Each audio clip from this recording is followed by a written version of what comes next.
Dediler hayır aman sen uldun Mekredim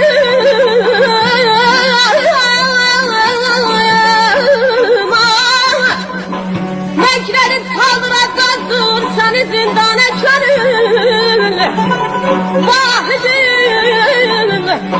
Vahidim ömrü bütün nazlı güzellerle kesip Bu hakikat sadık